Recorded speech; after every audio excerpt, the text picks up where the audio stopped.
Greetings from Singapore. We are so excited to be here having a really quick short trip.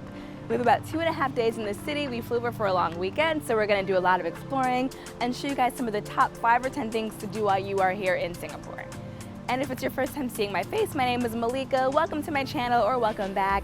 I create a lot of content about travel, living abroad, and digital nomad life. So if you like that kind of stuff, go ahead and hit the subscribe button. But for now, we're going to go out and do some exploring.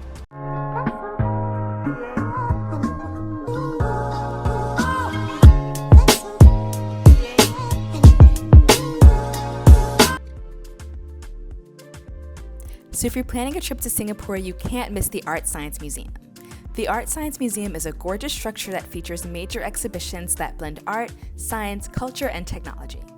I recommend spending at least an hour, but possibly 2 or 3 here, just to explore the different multimedia exhibitions. My favorite was Future World, but we didn't have time for the virtual reality experience, which I've heard was amazing, so leave yourself some room for that. Tickets are a little bit pricey, but worth it. Also, be sure to wear closed-toe shoes, as some of the installations will require it. Next up on my list of best things to do in Singapore is the iconic Gardens by the Bay. Gardens by the Bay is a nature park spanning 101 hectares in the central region of Singapore, right next to Marina Bay Sands. The park consists of 3 beautiful waterfront gardens: the Bay Garden South, the Bay Garden East, and the Bay Garden Central. There are several installations like the Cloud Forest Conservatory, the Flower Dome, the Floral Fantasy, which is a whimsical indoor garden, Super Tree Observatory, and the amazing OCBC Skyway. You will need to buy separate tickets to each attraction, but you can get them on the day of in the park, so don't worry about booking in advance. And don't miss the light show every evening, but be prepared to line up to get a good viewing point about an hour before showtime, because it does get packed. Singapore is expensive, but luckily for you, one of the best things in town is also one of the cheapest.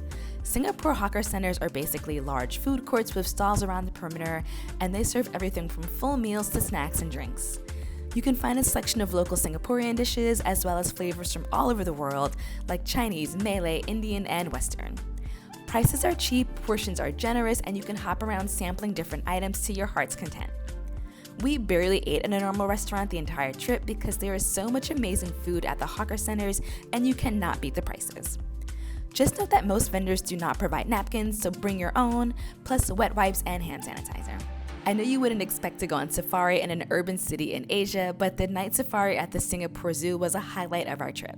The night safari is the world's first nocturnal zoo, located in Mandai, Singapore, about an hour from downtown Singapore. One of the most popular tourist attractions in the country, it forms part of the Mandai Wildlife Reserve, which includes the Singapore Zoo, Birds of Paradise, River Wonders, and an upcoming attraction called Rainforest Wild Park. They have plenty of big game animals like lions, giraffes, elephants, and hippos, and you can either walk around the park or opt for the tram ride that drives around the park with stops for close-up viewing. And don't miss River Wonders, the aquarium, which is full of amazing sea creatures. Last but not least is the iconic Changi Airport. We've all seen photos of the iconic Singapore airport and it is mind-blowing. But the beauty doesn't just stop at the famous Rain Vortex indoor waterfall. There are several attractions in the different terminals and at the Jewel at Changi Airport, which is the section that is open to the public, so you don't even have to be traveling the day you visit. The bouncing net was a blast, and there's also Canopy Park, a beautiful indoor garden, and the Hedge Maze, which is the largest maze in Singapore. You can spend 2 hours just enjoying the various attractions without even stopping at one of the amazing restaurants, and then take a shuttle to your departure terminal for your flight. There's also luggage storage available at the Jewel, so you can explore with ease. There are so many more amazing things to do in Singapore that I can't even fit into this video. But a few more suggestions for your trip are the Arab Quarter, a carefully preserved enclave full of beautiful colors and amazing food, and Little India, a busy, bustling, colorful neighborhood. Singapore is also full of shopping. It's something that you love to do, and you can't miss the iconic Marina Bay Sands. Walk along the promenade, have drinks at one of the stylish bars inside, and admire the glittering Singapore skyline. Thank you so much for watching this video. If you liked it, please go ahead and hit that subscribe button and check me out on Instagram and TikTok.